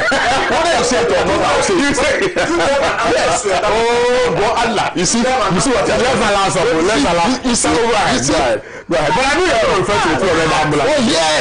Oh yes. It has never happened in the history of this country. Say I'm lying. That a government at a go produced 275 ambulances. Yes. It has never happened in this country. Yes. Drone taking. Yes. taking medical and what do you call it? Services. Yes, drones. Yes, it has never happened in this country. Even in Africa. In fact, apart from what do you call it? Rwanda. Are they still functioning, the drones? Yes, they are functioning. Yes, they of course. Zipline? Because you are not. Yes, zipline is functioning. They are still functioning. They are still functioning as we speak. Come. No, I know. I'm coming. I know they are helping because the drones are the ones that transport somebody. Oh, please, come. No, let's put jokes aside. Go ahead. In fact, you see, I was just quiet. Yeah. Because I realized that they were off the beat, so there was no need to even shake. You see, quite apart from that, Kwame, there is a proposal of us building over 111. Yes, that was over 100 hospitals. Yes. Oh, well, let's allow Sabo, please. In this country. How do I get him? Yeah. And with all these, and even, I'll come. Of course, you know the budget, the yesterday's budget was actually captioned as what? Completion, continuity, and what do you call it? Completion, consolidation, and continuity. How do I get me? And I'll come and explain that one. You see? So we, of course, the completion. There were so many, they said they built over this hospital, all lies. When they just put a foundation, or they go and cut sod, and just put some 2 blocks. They say, we built this hospital, we built this hospital. We came to complete all these hospitals. And when we are completing their hospitals, they say they are those who built it. When we leave it, that we have left something that they started. We don't even know how we are going to handle you. You people are behaving like people suffering from chronic piles. When we try to treat you, you say, hey, it's so painful. When we leave you, you say, we are leaving you to die with your past. So how are we going to handle you? So Kwame, that's a response to my younger brother Ishak. Okay, proceed. And let me respond to my elder brother. Fortunately for me, see, in fact, I'm sandwiched by my younger and then my elder. My elder brother referred to His Excellency Nana Adodonko Akufo-Addo Otsi Adioyo Kasapreko as Alomobites Kim promise. Kwame, go and check in the parliamentary Hansards. Kwame, there has never been a statement made by a head of state, a certain president, before members of parliament in the 4 corners of our parliament, that today I am here to promise, not to promise again. This statement was popularly made by His Excellency John Dramani Mahama. Kwame, I hope you remember. I want to ask you if you say about that. You will come later. So when we are actually going to rate all our heads of states and presidents, and we want to actually tag them, the monarch promises. I'm telling you, John Dramani Mahama stands tall. The only president who came to parliament to say, I promise not to promise. And then even another promise. And promised. Mama promised to fix them. Oh, my brother. My brother, why are you people so distant like that? We are saving them and they are touching their head. They gave you the opportunity, you couldn't do anything with it. Sabu, I'm now building up my distance. I'm just about to start. Sabu, we are saving them and they are touching. Say it again, Kwame. Kwame, yeah. They decided to leave the fundamentals of economics and decided to do their own things. No, it was on job creation. Oh, please. I would wish, please. Let's allow. Oh, sorry. We have time. I mean, I have time for everybody today. So relax. You talk. Kwame, I believe in a budget statement. Yes, sir. If you are going to put some to the layman's lesson, it is about what you intend to get and what you intend to spend. Is that not it? That is so. That is just a simple budget explanation to a lay person. But Kwame, if you observe in the statement, there was a target of 32.4 billion Ghana cedis, isn't it? Yes. An actual of 28.3 billion cedis, giving us a deficit of 4.1 billion cedis. If we are to go by economic, what do you call it? What do you call it? I don't want to use the word indicators, but if you are going to go by the economic forces, definitely this should have been he coming to either introduce new taxes or some sort of supplementary budget. Are you getting me? Because we have a deficit. Neither of this happened. He neither asked for supplementary budget, neither did he introduce new taxes. And you find nothing good. This is the first time. Yes, I'm saying it again, and I'm repeating it. It is the first time in the history of our political and democratic dispensation that we have had a finance minister who has come to parliament to read the mid-year budget review and has fallen short of 4.1 billion cedis of its target, and yet did not introduce new taxes and also did not ask for additional funding for this. And you see, you say the hopelessness. There's nothing in this. When you were handed over an economy of growth rate of 7.8% annually, and you ended up handing over an economy of growth rate of 3.4% annually, and you still have the guts to mock or even laugh at such a budget. It's sort of unfortunate. Of course, it is politics. So sometimes, when you slaughter a cow, it will struggle, but that will not prevent it from dying. It will still die. I like that. Yes, so allow them to struggle. Very soon they'll come to their senses. Okay. Quite apart from that, Kwame, we also, for the first time, we did it, and we actually put it, that we are going to confine ourselves within a fiscal discipline of 9.5%. Upon all this noise that they are making, borrowing, what and what and what, we are within that particular fiscal discipline. We have not crossed the threshold. We are within that particular fiscal discipline of 9.5%. So what is it that there is no hope in this budget that you are talking about? Kwame, let me just fast forward. Kwame, you in the budget, it was also stated clearly that overall growth of the economy, that is, and even people are referring to this economy as post-COVID. Are we out of the woods? We are not. I don't even get it. Just to throw dust into the eyes of the Ghanaian descent, that post-COVID. We are still in COVID. In fact, we are in the third wave, which seems to even be more dangerous. The Delta stage. Exactly. But with all this, the economy that went to about 0.something% has rebound. And with oil overall, the economy is growing at 3.1%. And with that oil, it is growing at 4.6%, which is far better than when they were in power. There was no any natural disaster, nothing, free flow. They could not grow the economy to this stage. They could only grow it to 3.4%. And the same people still have the guts to mock at the finance minister. I'm surprised. Really, really surprised. Kwame,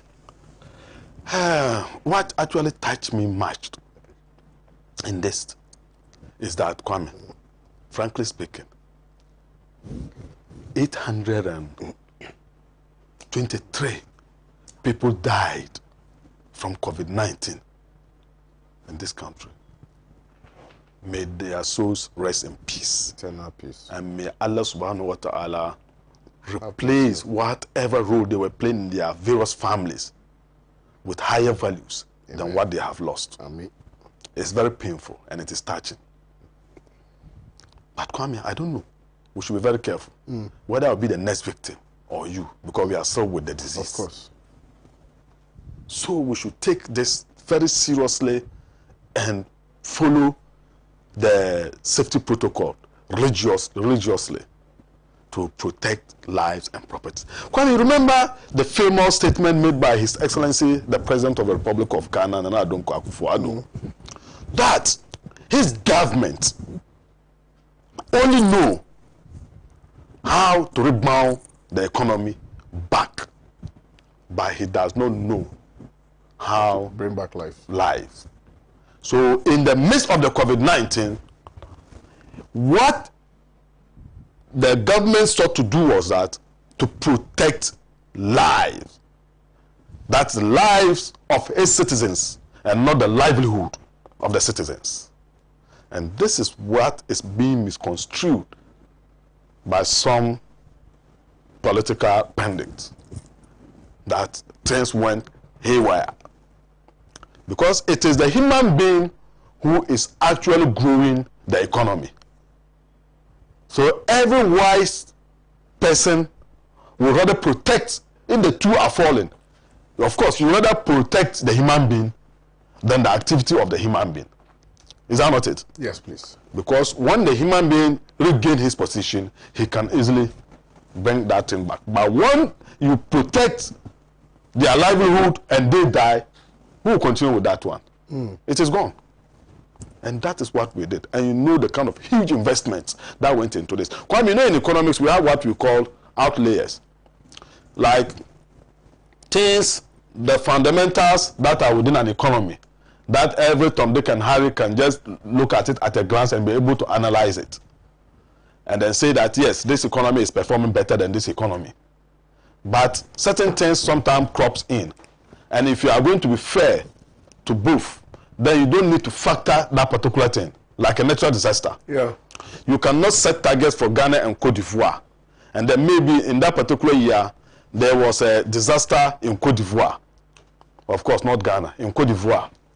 Are they getting me? And because of that, their economy could not do well. And you still go ahead to say that Ghana performed better than Cote d'Ivoire. If you are going to be fair with them, you rather peg it at where they were before the disaster. And after the disaster, how their performance were. Then you'll be doing the right thing. So, of course, with the borrowing that we have done, these are outliers. These are not within the fundamentals of economics. Are they getting me? I don't know if it were to be your government, what would have happened. I believe today, in fact, all the seashores in Ghana wouldn't have been owned by Ghana. And this would have sold it out to other countries in order to salvage the situation. Because they wouldn't have had any idea how to solve the problem. Then to begin to sell our physical properties, and if care is not taken in, you are roaming about and you don't know where to go, you yourself, you get missing. Right. Having said that, we have been able not to add taxes. Right. We have been able not to cancel allowances. Unlike in the case of their government, when there was nothing happening in this country, and they painfully canceled teachers' allowances, nurses' allowances, and other allowances. We have not done that. We have so consolidated all these things and are managing the economy. Kwame, inflation. Because in the midst of things of this nature, ideally, especially with them saying that prices are going up and what, we have expected inflation to be double this. But 7.5, a range between 7.5 and 7.8, as we speak today. The best so far. In the midst of this COVID-19 crisis, inflation is at single digits. Kwame, let me, because maybe time is not enough. Yeah. Exchange rate. The cedi only depreciated 0.6% against the dollar and appreciated around 3.6. Yes, against the euro in the midst of this crisis. Because Kwame, you agree with me that around this time we'll be exporting more the drugs and other things and the rest. So there should have been too much pressure on the city for the city to go down. But the city has shown its resilience against these foreign currencies in all this. Right. Just oppose it to the time that they were exiting, the performance of the city. Right. Right. Kwame, let me, okay, I think you are lending rate, as we speak, has also drastically come down. Our reserve, today as we speak, is over 11 billion US dollars, which can take us to over 5 months in this country. When we were handing over, it wasn't up to 3 months, our reserve. There was no crisis in this country. And you are saying that you have FDI, foreign direct investment, has shot up to 954.2 million US dollars and 71.2% of the previous years, even in the midst of COVID-19. Where are these figures coming from? From the statements. From the statements. Okay. And Kwame, go into the newspapers and check. The president of what do you call the Ghana Chambers of Commerce and what industries has lauded this budget. Guta have lauded this budget, that it is the best so far. Yes, I am not saying it. Go into the newspapers. Okay. They are independent Yeah. of the government. Right. Sabu, thank you. It is only NDC who are saying that hopelessness, and yet they cannot define hopelessness in their statements against this budget. Kwame, I wish you would have given me more time. I wanted to have run down, I have a litany of things that I have listed. In fact, I wanted to even come to the kind of factories, because all this thing that I just explained is just this thing that I have even mentioned. That is the completion. Yeah. I've not even gone to continuity. Okay. Let's do consolidation. Let's talk of continuity. Yeah, I'm sure it will take us the whole day for you to go through that. Thank you very much, Sabu. There are a number of messages on Facebook. I will read them as we go along with the show. However, I feel it's imperative that I introduce the next topics. I'm sure that the other panelists may have some rebuttals, but well, you can use some of your time to rebut some of the things which have been said. We're going round again. Let me start with Audi Shak this time around in respect of the two final issues that I want addressed. Teachers lamented over 6% pay rise, and then tax revenue nose diving as GRA witnesses 200. That's a lot of money. 212 million shortfall in first half, and I'm wondering why. What sort of loophole will make us lose so much money in 2020? Is this because we're not able to mobilize revenues? I don't know what the issues are, but clearly we've lost 212 million. I'm sure it will be attributed to COVID-19. But so let's discuss these two issues. Audishak. Well, Kwame, I like you indicated, I have a little rebuttal. Now, when my brother intimated that I took the minister's statement out of context as regards the call for the ABFA, the threshold of the ABFA to be looked at, it was in relation to the specific government intervention of the Agenda 111 project. So if you see that this is a suggestion that might not even be intended to us to favor the government, the current government, that cannot be taken, because it was in relation to the government decision to build the 100 and something hospitals, 111 or so, agenda, term it Agenda 111. This is a specific government project. And so if he makes that statement in relation to it, you can't say that that statement might come, that suggestion might not be intended to favor the government. That is how I am looking at it. Kwame, you cannot be surprised that government revenue or tax revenue is nosediving. In my earlier submission, I indicated that there was a cardinal principle as far as taxation is concerned, and that's got to do with the issue of transparency. There's another one people term administrative ease. Administrative ease means how you go about collecting the tax and all of that. Now, if we have a tax regime, like I indicated, where the people who are dedicated to working themselves out to ensure that the tax regime, as it were, actually succeeds, and at the end of the day, you don't give that level of confidence to the people that all of the efforts that have been put into raising the tax revenue are worth it, and then they see a certain kind of profligacy, a certain kind of abuse of the tax basket and all of that, then you can be certain that there will be a certain lax as far as people's mandate in ensuring the tax regime is concerned, and so it will affect the success or otherwise of the tax regime. And so for me, I am not so much surprised about the fact that there has been a tax shortfall, because I think that this government has not given any indication that the tax revenue we take is worth it, and you can be rest assured that there's that kind of lax. How can you run a country without taxes? That's what I'm saying. I'm not saying that. Because you are saying that it's not worth. They've given you an indication that's not worth it. That's what I'm saying. I've indicated to you that the way they have used our taxes. How have they used the taxes? Because you just been saying it, but you've not. If you are using our, if you have Kwame, yeah. You see, you say that if we want to go into those nitty-gritties, I want us to. Of course, on a few of them. How they have used it. Yes. The decision by the president to go in for a luxury jet, in which he can the only reason for which he went in for that jet is the fact that the presidential jet has no shower. Yeah, but renting that jet was for a good purpose, was for a good cause, because it was actually going for a loan. You know, to come and help. Kwame, what do you mean? So he couldn't have gone. So if he had gone in the presidential jet, if he had gone in our presidential jet, they won't give him the loan. Kwame, if you are bringing a donkey to the place, we won't get. They won't give him a loan.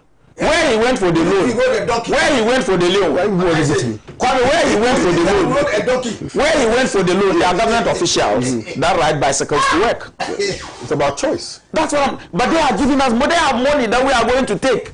Yes. They have money. Yes. They are not riding in presidential jets. Kwame, if you go to bed, and they are making savings to the extent that they can loan us money.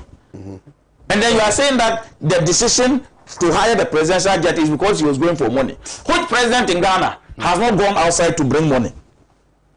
Which president? There's also every justification. So the man couldn't. Don't use the word every. No, but the man couldn't bath in any other jet but for this one. You see, there are some things we manage. If they give, Kwame put it. Kwame, to be honest, man couldn't have had his bath because we were meant to believe that. Oftentimes, right from the jet, he goes into meetings, and it's not appropriate for the president to just do what he do anything. Let's be honest. So now that is where he has found comfort. No, but he says that I should mention a few. Yes. If you are made a president of this country, yes, and that you have traversed a president that has traversed the length and breadth of this country, yes, in seeking to be president, the president that is abreast with the numerous problems confronting the average Ghanaian. A president, if for nothing at all, when Akufo-Addo was opposition leader, Akufo-Addo saw the kind of life that people who were trading in front of his house, those people who have been sacked. If he had not seen anything anywhere, but he saw the kind of squalor that those kind of people were living in, that today he has come and suddenly he has forgotten about those people, and he is concerned about his outlook. His ability not to bath on ground, but to be able to bath in the sky. Is it worth it? It's not worth it. And I said that our taxes are being used for that. And so if you have taxes being used for some of those things, the people you have even put in charge of collecting those taxes, you don't give them confidence to ensure that the tax regime works. Because at the end of the day, you take all of these taxes, and like Honorable ABA talked about, you take all of these taxes, even statutory funds. There are contractors in this country who have not been paid for the last 5 years. I was there. You know where I come from. Most of the road contractors and all of that, they are from our side. They are from Upper. A lot of the Upper West people here are contractors. They said we should come to get a road for one day. They said they were going on a demonstration. Was that for the park? And if you see, some of them had gas cylinders in the buckets of their pickups. They were looking for money to go and just steal gas. And these are people who are owed millions of Ghana cedis by government. And there's a dedicated source of funding to pay for the works that they have done. So where has that money gone to? Where has that money gone to? But there's an NHIL. If you allow me, I can answer you this question. No, let him finish. So because of time, for want of time. Yes. So Kwame, when you look at all of these things, these frustrations within the system, you cannot be you cannot be surprised that we'll be talking about shortfalls in revenue, in tax revenue and all of that. And so for me, I think that the government should reorient itself. The government should have a certain kind of focus that will ensure that people get motivated. People have a certain kind of confidence in the ability of the government to judiciously and prudently use our taxes. That in itself will give you and I a certain kind of impetus to want to pay taxes without feeling it. Because we know that our taxes would ensure that we have water to drink, that we have constant supply of light, electricity, and all of that. These are things that are confronting us. And so we keep asking ourselves, is it worth it paying taxes in this country? And then beyond that, Kwame, you know that these are people, we have entities that are in charge of ensuring that we collect these taxes. What motivation is given to these people? Because if these people go out there and then they bring in these taxes, the government takes the taxes and decides to use the taxes for some kind of things that these guys don't believe in. At the end of the day, they will help the potential taxpayers to evade tax. It's a fact. We can't run away from it. Those who are supposed to enforce the tax regime sometimes are compromised to the extent that they allow themselves to be used for the evasion of tax. And so for me, like I keep repeating, I am not surprised. But like you keep asking, can we develop this country without taxes? But if this is how our taxes are being used, can the country actually develop even with the taxes? But the teachers, you didn't respond to well, that. Kwame, I'm a teacher. I'm a professional teacher, even though I don't teach anymore. And whatever identifies, whatever affects the teaching profession, I identify myself with it. Yeah, there's some that there are conditions of service. I think that they have. Do they even have some? Well, the president because me, I have my colleagues, my friends, and all of that who are in the teaching service. I think that we have not paid a lot of attention to the conditions of service of the average Ghanaian teacher, to the extent that the profession doesn't actually attract people. People do not go into teaching because they think that they can make a living out of it. It's as a result of certain frustration within the system that most people decide to use that particular avenue. When you see the average teacher, Kwame, whilst he's in the teaching service, most of them are actually looking for an avenue to get out of it. It's a fact, and that is because the state over the years has not paid premium attention to the conditions of service of them. So I think that something ought to be done. Last two issues. Yes, Kwame. I even got confused because when he was talking, I looked at the issues and I could not get where he was talking about productivity and then what they call COVID-19. As he was saying, Kwame, you agree with me. When you go to public sectors today and you observe the numbers as on their record are not the numbers that we go and see there. Because of COVID-19, people are now doing shifts when all of them are supposed to be at work at the same time. Yeah. And yet, all these people, government still pay them their due salaries. So it means that the country is losing a lot just opposing it to productivity. It means that production is on the decline. However, the public wage bill is still rising up because people are still asking for increment in salaries and other things. And yet, it is not actually matched with productivity. We are all aware of this. So I was shocked when he was talking about this particular issue. Yes, Kwame. And then the teachers listen, because that one, I don't even want to talk much about that the GRA one? Yeah, GRA. Where? The tax revenue knows that as GRA witnesses 212 million. That's the fifth topic. Yeah. Yeah. Yes, Kwame, I think... because you actually wanted to touch on that, and I told you that it's actually a topic on it. Exactly. So, yeah. If you look at the digitalization of our... the digitalization of our economy, yeah, we are on course, and very soon this particular problem will be resolved. Because now that every property in this country is now captured, and it is captured in the context that we know the domestic ones and we know commercial and industrial ones. All these things have been categorized. Right. So going forward in the near future, taxation will be much easier. That kind of human intervention where people will collect money into their pockets and then just let people evade taxes will be a thing of the past. So the net, I mean, is still being broadened. And of course, with this mobile, what do you call it? Money things and the rest, is also now making people to also bring themselves up. Because there are so many people doing businesses in this country who are not captured by the system. And all these people normally go out of the tax net. Quite apart from that, Kwame, you also agree with me that people are now also resorting to the digitalization that His Excellency the Vice President has introduced. Now people are selling their products on, on the net. Yeah. You just open your phone, you see a product, you buy it, and it is delivered at your doorsteps and the rest. So all these things are going to be captured. And then going forward, of course, GRA will not be losing the kind of revenue. Is it maybe perhaps because the target was a little too high?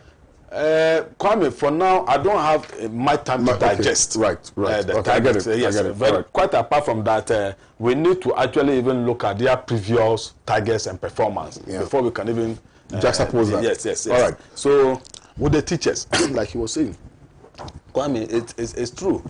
The teaching in industry, I don't know. You see, you still see a lot of young ones going to teacher training college. It's as a result of lack of other means to get themselves employed. Right. Because our days, we were fortunate. It was more or less like a springboard for some of us to be able to move into other areas. You go there, you enjoy a lot. Thank God to the government of Nana Adonko Akufo-Addo for bringing the Alawa back.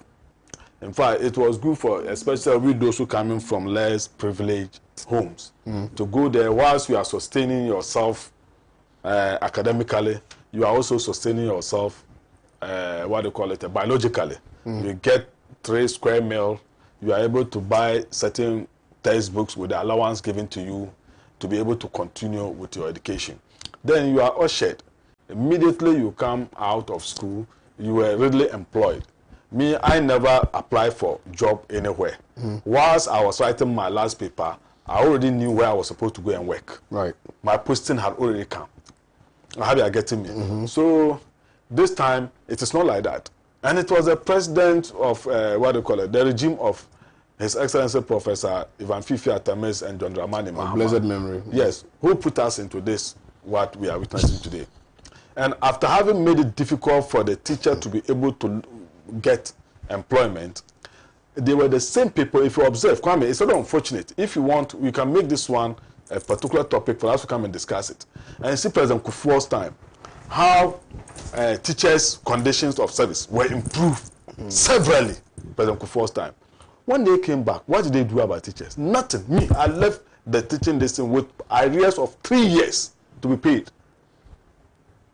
Nothing. Later on, what did they tell us? That they cannot pay us all the arrears, so they only give us 3 months.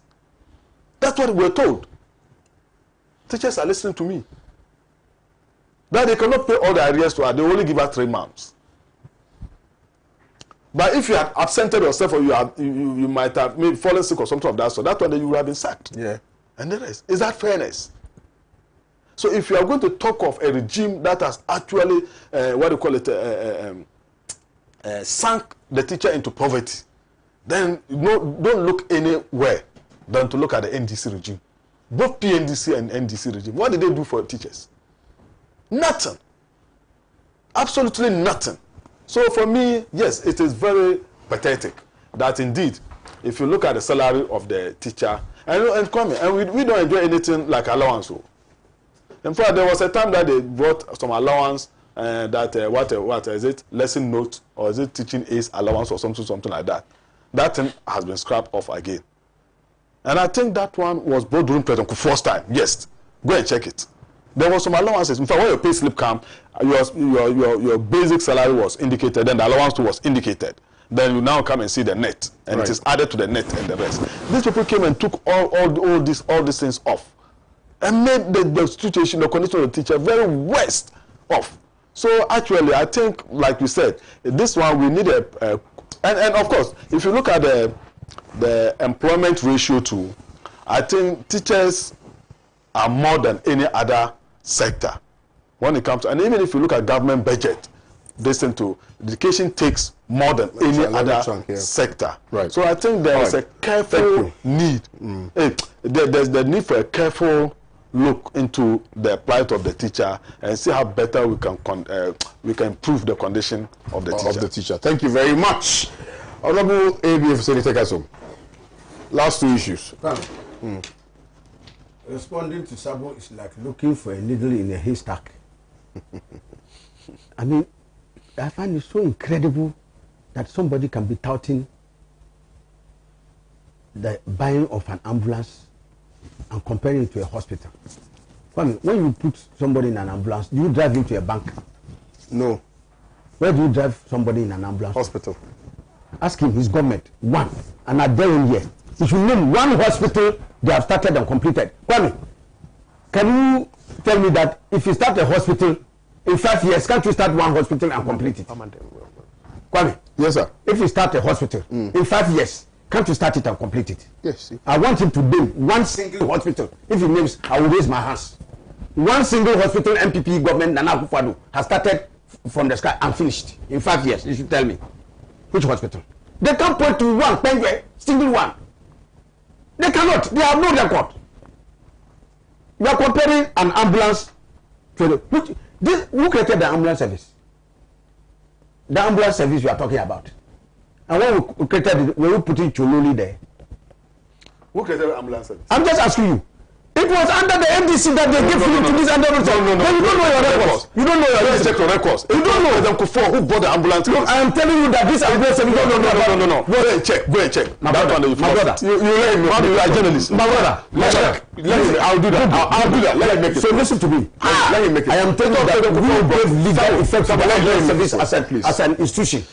No. It was the Mils Mahama administration that gave Philip to it and appointed the first person to run that as an ambulance service. We had an ambulance unit, not a service. Don't make that mistake. You can give it. That's why I'm telling you that what we created was not a cohesive national ambulance service grounded on law. The one grounded on law was created by the ND and given Philip and given life by the Mils Mahama administration. So the fact that you change the name of it, no, I'm just indicating. Let him. No, so I'm just indicating to you. So even that one, why? Every government that has come has added. Why? Under President Mama and Mills, they added a lot of ambulances. Brand new ambulances. Kwame, you remember? Brand new ambulances were inaugurated by President and later even by President Mama, which were added to the fleet of ambulances we had. Every government has added. We have added ambulances. And you want us to believe that it is the Nana Akufo-Addo government that came and bought ambulances. No government in the history of our country has bought ambulances. What joke is this? And you are comparing ambulances to hospital. If you drive the ambulance, you take it to a bank. You drive the ambulance to a hospital. One single hospital in 5 years you haven't built. So when they are talking of this thing, just keep quiet. Your achievement will pay into insignificance. You don't have anything. Then you have the record. Kwame, I'm just saying that. You see, if you look at, they were talking about even COVID and deaths. This is the most insensitive government in the history of our country that don't care about Ghanaians. Even poverty-stricken countries, okay, governments where their GDP is less than 10 times what Ghana has, their governments have been sensitive to the plight of their people to go and acquire vaccines. This is a government, when they had the opportunity to go and get vaccines, they wanted to steal our money.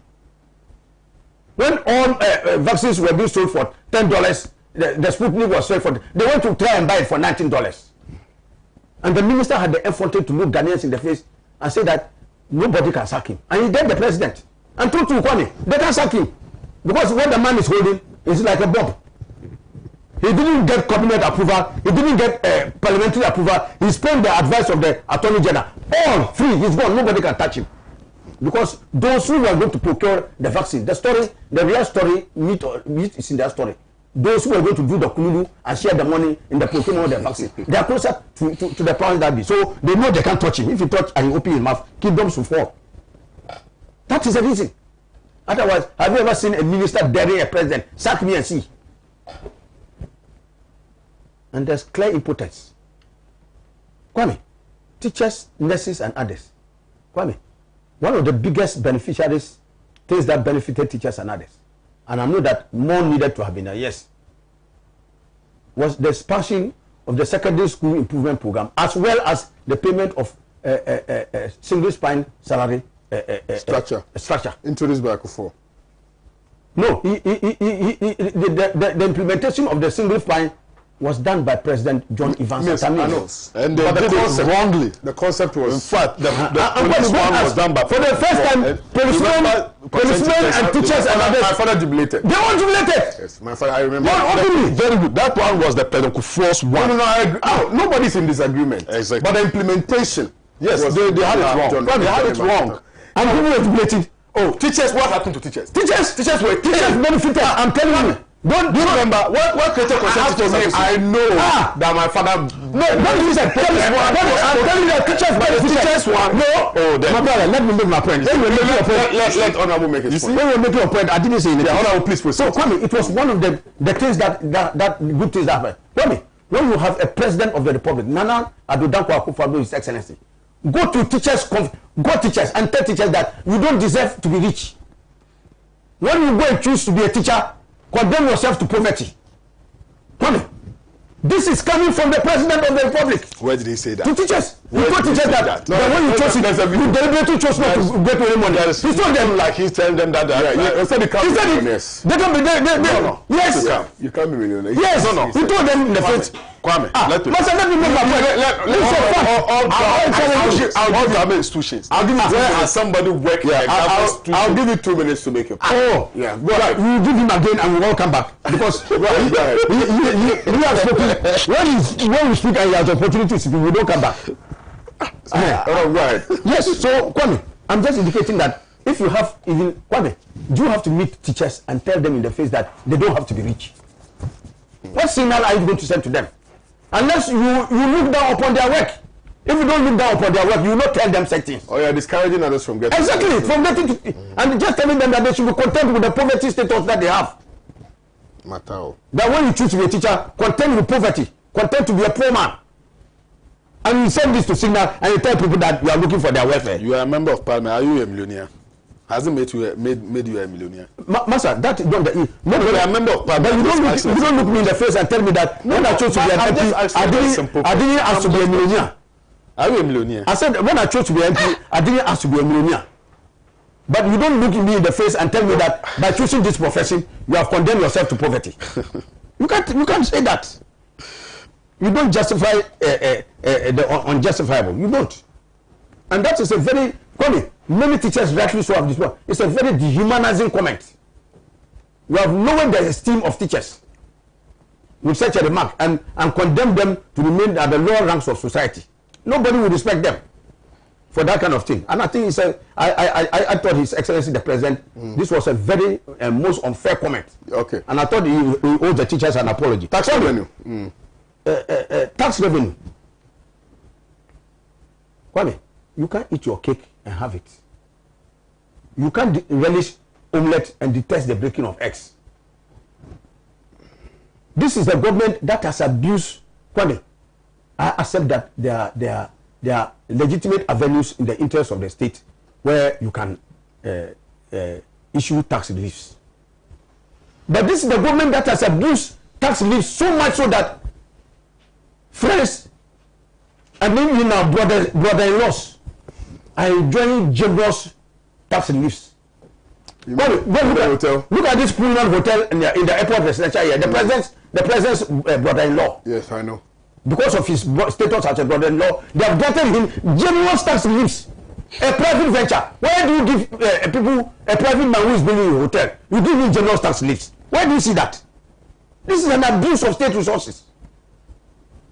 It's an abuse. And you bring that to parliament for them to give a waiver for all those tax reliefs to be given to your brother-in-law. What kind of abuse of the system is this? And then you tell now, and this is in hundreds of millions of Ghana cedis. So when all these things go, and you complain that the tax revenue is falling, how will tax revenue rise when you are granting these prohibitive levels of tax reliefs? Where would the money come from again? When the brother of former President Mahama benefit from tax reliefs? Kwame, I'm saying that for me, anybody who grants tax reliefs unduly, unless it is not in the supreme interest of the state, must be condemned. I don't care who is giving it. Whose ox is God? Whose ox is God. If it is wrong, it's wrong. So, Kwame, assuming that I don't have even the evidence that you are talking about. Assuming what you are saying, without admitting that what you are saying is true, does it vindicate? No, it exactly. It doesn't at all. For hundreds of millions of Ghana cedis, and then you go chasing the GRA and tell them that they are falling short of their tax, the targets that you have given them. Today, a lot of people in what we call customs and others are being harassed all over the place because they are not meeting their tax targets. When the economy is at a snail pace at best, almost grinding to a halt, economic activities are among the lowest. Where would the tax come from? Where would the revenue generation come from? And in the face of where you had the opportunity to bring in these monies, you are giving them as general staff to your friends and your relatives and sympathizers. How are you going to generate the requisite level of income? No wonder, Kwame, that's why you have a huge gulf. And it's getting worse by the day. What do we do now, Honorable? What can we do to salvage the situation? Kwame, you have to catch the madman first before you talk of shaving him. We have to sack these people first. I said it long ago, Kwame, that when you make the hyena the caretaker of your clan, don't expect to come and find one animal alive. And I'm telling you, you to continue, and I have said, Kwame, I want you to mark it down here. In spite of the picture Sabo was going to attempting to play, life is going to be worse than before. Mark it down. It's going to get harder and harder than before because of the economic mismanagement and crass incompetence exhibited by this government. Crass insensitivity. They don't care about Ghanaians. I mean, they don't. Right. Thank you very much, Honorable Ebi. Thank you, Sabo. Thank you to you, Audu Shak. And let me listen. Thank you to all the viewers who found time to watch us this morning. I am eternally grateful and appreciative of the fact that every single morning you spend it with me, and I am very thankful. Trust me, I appreciate you guys so much. And to those of you who are watching on Facebook, you spend your bundles on the morning show. We're eternally grateful to you. I thank you for always supporting the morning show. Keep watching us, keep streaming, keep spreading the message that Pan-African Television is obviously the station of choice for every discerning mind. My name again is Kwame Owusu-Danso. You can call me Champion KOD. I'll definitely respond. Shit. I'll see you guys on Monday, but tomorrow, Alaji will be on here at Pan-African Television with my brother Sena Nombo. So make a date with him from 9 a.m. to 12. I wanted to beg you for your platform so that you don't send me a bill. I lost my constituency, my former constituency chairman. Yes. The first constituency chairman of Saunaru constituency, Alaji Abdallah, and popularly called Alaji King. May Allah Almighty have mercy on his soul. Amen. So they are doing this Adua today, and right. They are with the family in spirit, and may Allah give them the broad shoulders to go through this. Amen. On that note, have a very wonderful weekend. I'll see you in Winneba, and I'll see you on Monday. Bye-bye.